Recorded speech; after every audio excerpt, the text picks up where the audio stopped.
A finales del siglo XIX y principios del XX, el ferrocarril se convirtió en la columna vertebral del crecimiento económico del Porfiriato, extendiendo sus ramales por casi toda la República.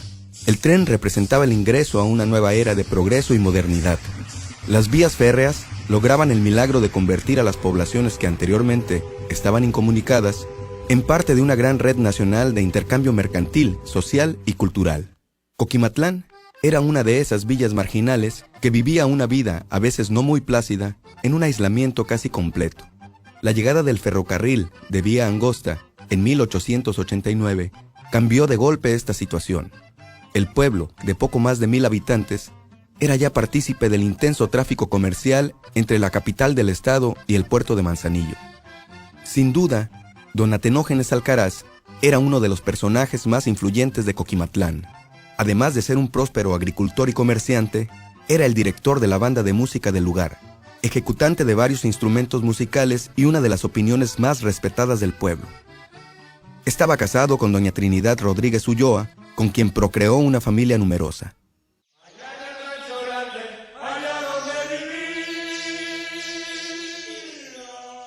El 15 de diciembre de 1899, don Atenógenes y doña Trinidad fueron padres por segunda ocasión.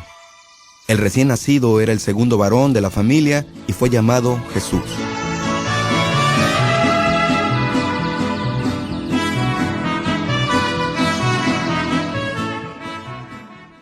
La clase dominante estaba conformada principalmente por ricos terratenientes que poseían enormes haciendas.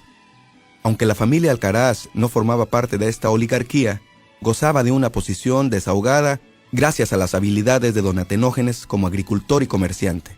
Era natural entonces que quisiera que sus hijos varones siguieran el mismo camino, por lo que desde muy pequeño, Jesús auxiliaba a su padre en las duras faenas agrícolas.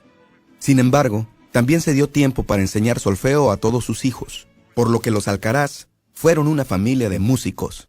Jesús aprendió primero a tocar el cornetín, como su padre, y después se inició en la ejecución de varios instrumentos, mostrando una gran facilidad para aprender a tocarlos y destacando por sobre el resto de sus hermanos y hermanas.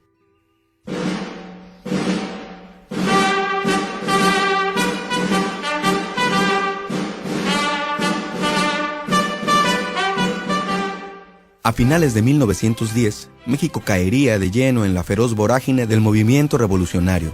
Durante algunos años más, Colima se mantuvo casi por completo ajeno al conflicto. Nada parecía turbar la pacífica vida cotidiana del estado.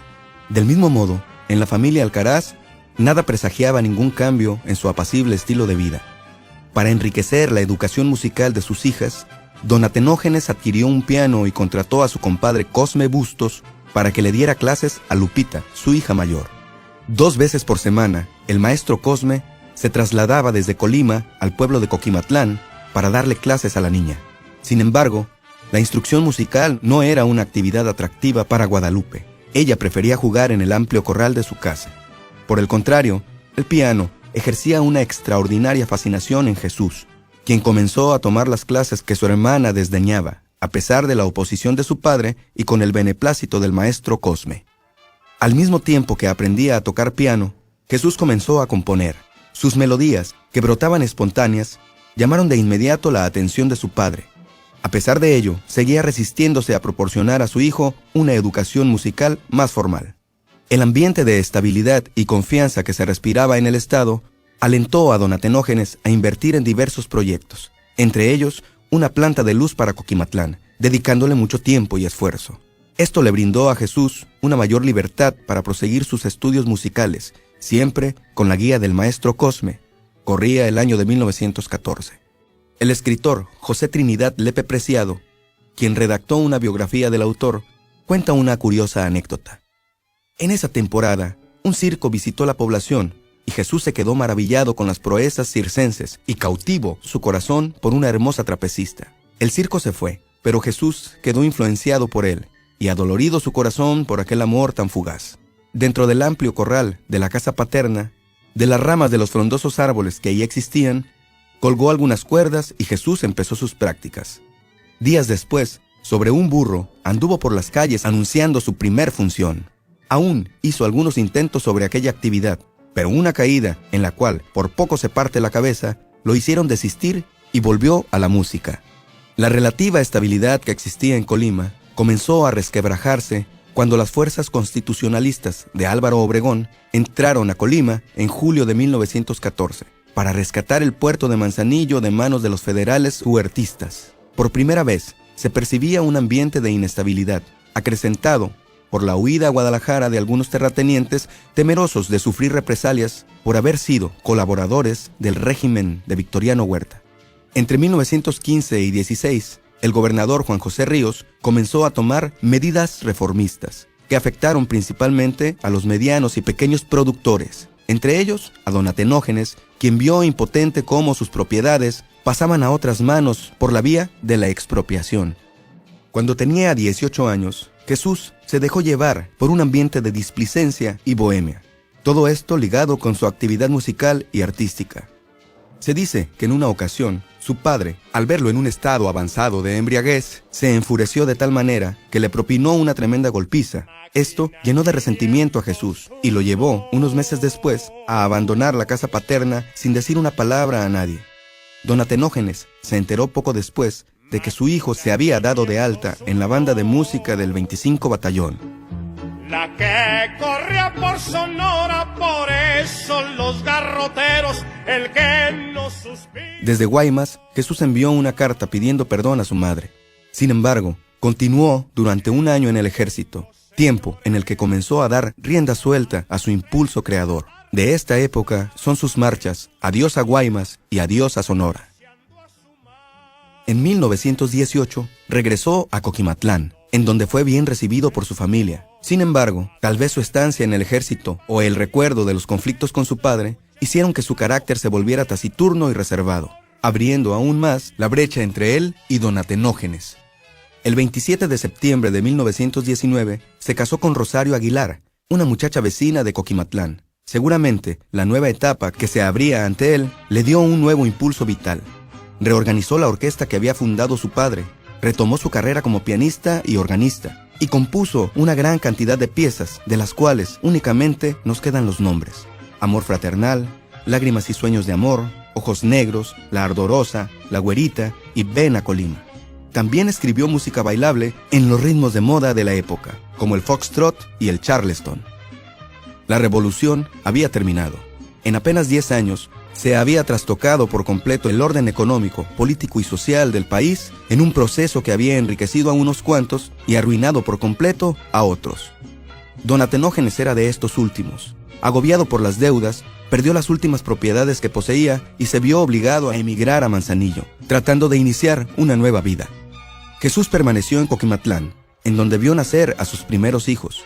Durante algún tiempo, la joven pareja sufrió penurias económicas, hasta que Jesús decidió seguir los pasos de su padre y mudarse, también él, al puerto de Manzanillo.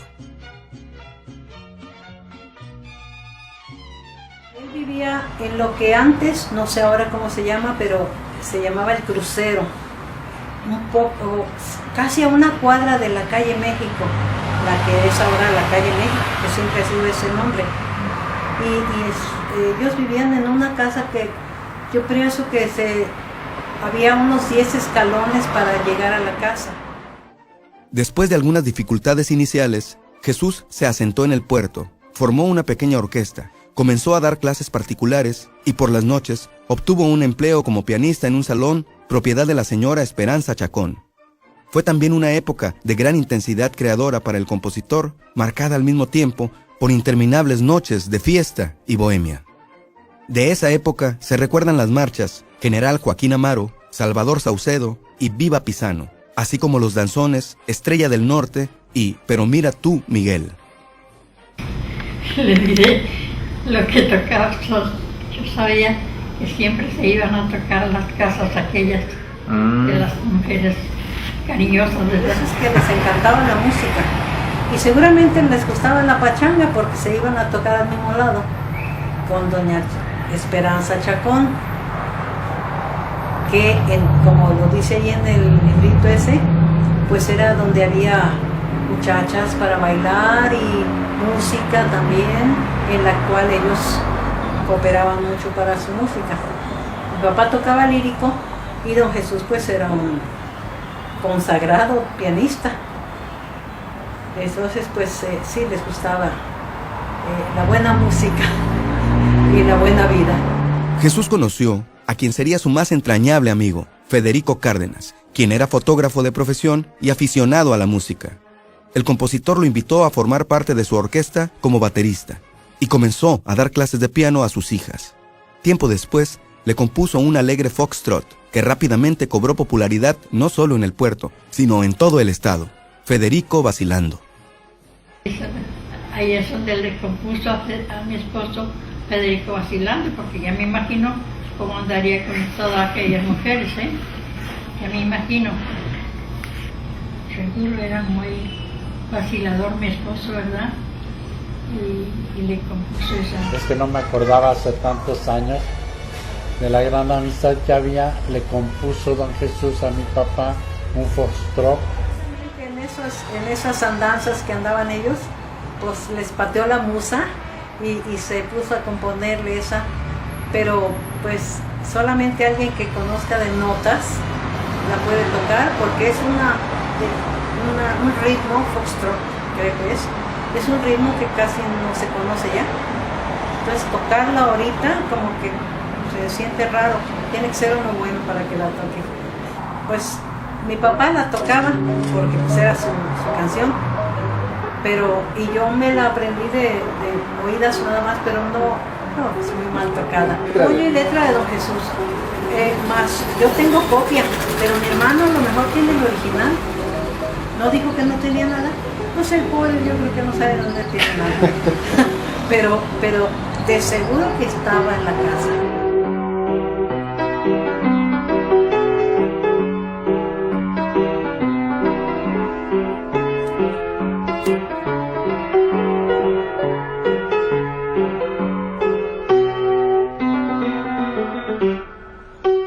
A partir de 1926, el país se vio envuelto en una nueva conflagración armada, la llamada Revolución Cristera.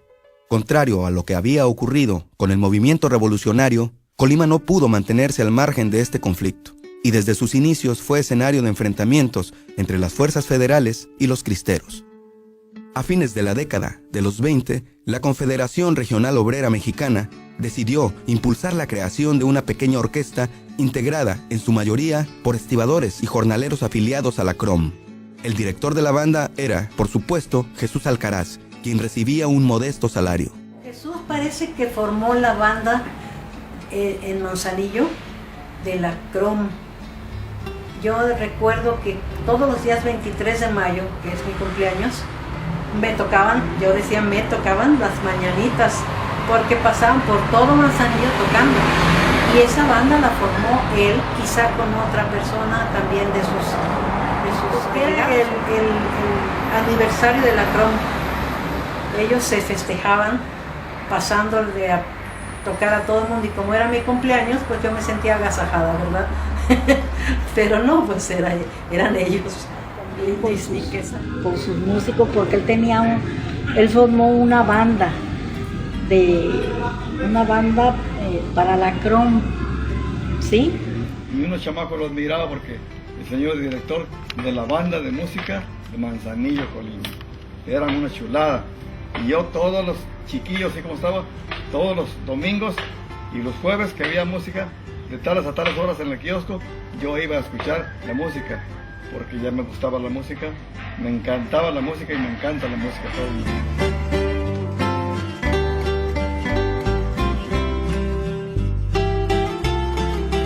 En 1932, la banda de la Crom comenzó a interpretar una pieza original.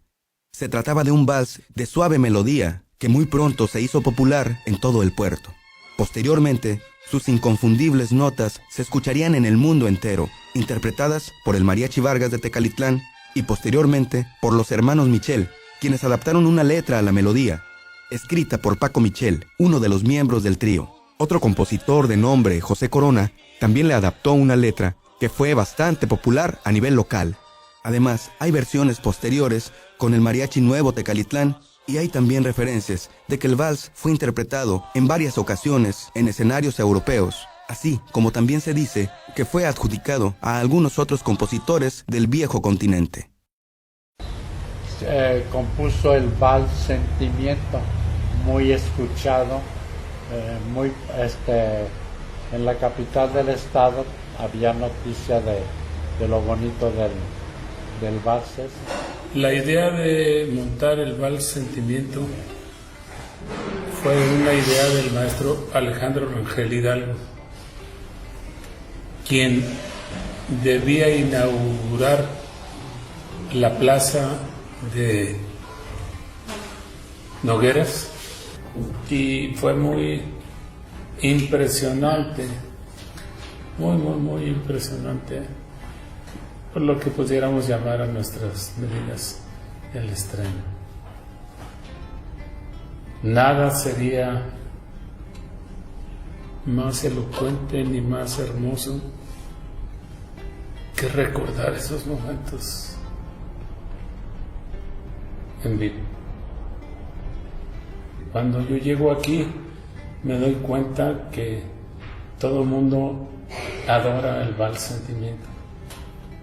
Es como el himno, es como un referente del que no podemos deshacernos.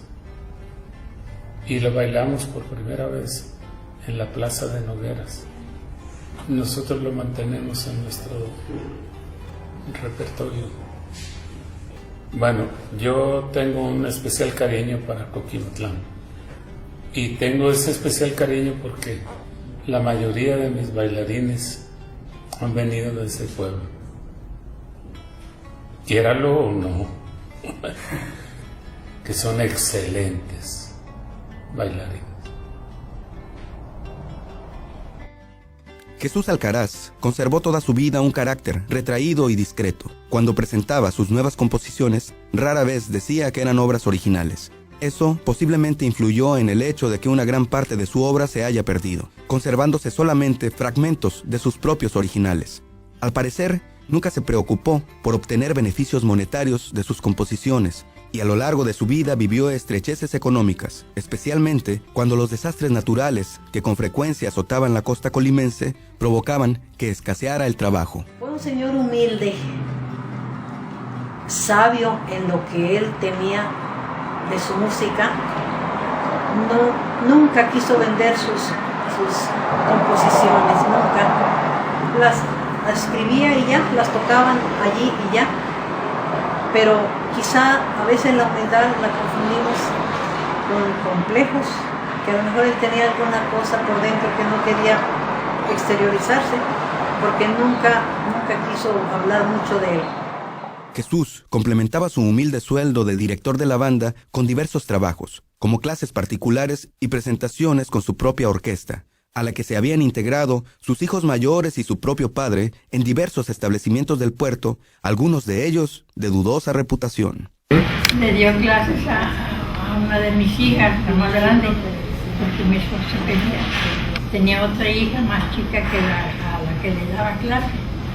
Y decía don Chuy, mira, dice, yo quisiera dar clases a aquella hija, no a esta, porque la otra tenía mucho oído, la chica, tocaba mucho y tocaba en el piano. Teníamos 9 años por ahí, 9, 11 cuando mucho. Él le daba clases a mi hermana, Graciela Cárdenas, que ya falleció. Y pues yo allí estaba viendo las clases junto con ella, me fijaba. Y seguramente por eso él quiso darme también clases a mí. Que la que tenía oído era ella, no a la que le estaba dando. Y diario le decía a Federico, yo quisiera darle clases a tu hija, está más chica, y no a Graciela, ella la más grande. No quiero darle clases a ella porque no tiene nada de oído. La población y las autoridades de Manzanillo reconocían en él a un gran músico, y por ello su presencia era obligada en todos los grandes acontecimientos de la ciudad. Así, cuando Manuel Ávila Camacho visitó Colima en una de sus primeras giras políticas, la banda de la CROM formó parte de la comitiva de recepción. De improviso, Jesús comenzó a ensayar una pieza que había compuesto apenas una hora antes, que se llamó El Triunfo de Ávila Camacho, y que fue interpretada ante el presidente de la República como una muestra de su talento y oficio de compositor.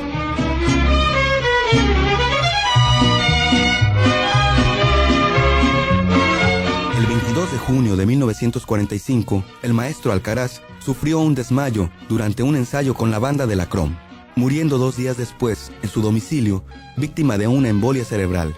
Aunque la mayor parte de su obra se ha perdido, ha bastado el vals Sentimiento para hacerlo trascender como uno de los más importantes compositores colimenses de todos los tiempos. Primero fue un infarto y lo sobrevivió. Y ya después le dijo el doctor, no siga tocando trompetas y no quiere que le vuelva a dar, pero él era su vida. Era su vida Y tocando la trompeta fue cuando le dio el segundo infarto, con derrame cerebral y ya no sobrevivió. Nosotros sabemos también por mi abuela que ahí falleció en su casa. Creo que no se estilaba hacerle mucho el duende a nadie allí. No reconocen, acuérdense que el pueblo de uno es el que menos lo reconoce. Y murió primero que mi esposo, y también mi esposo está ahí en ese panteón. Aunque la mayor parte de su obra se ha perdido, ha bastado el vals Sentimiento para hacerlo trascender como uno de los más importantes compositores colimenses de todos los tiempos. Infinito gusto, de veras, que alguien todavía tenga recuerdos de gente que valió mucho y que la quieran poner otra vez en la memoria de todos los que todavía vivimos y los que no los conocieron, pero que conozcan que hubo alguien que vale, como tanta gente que vale de Colima. Les agradezco mucho más que hagan surgir esta bellísima memoria de don Jesús Alcaraz. Les agradezco.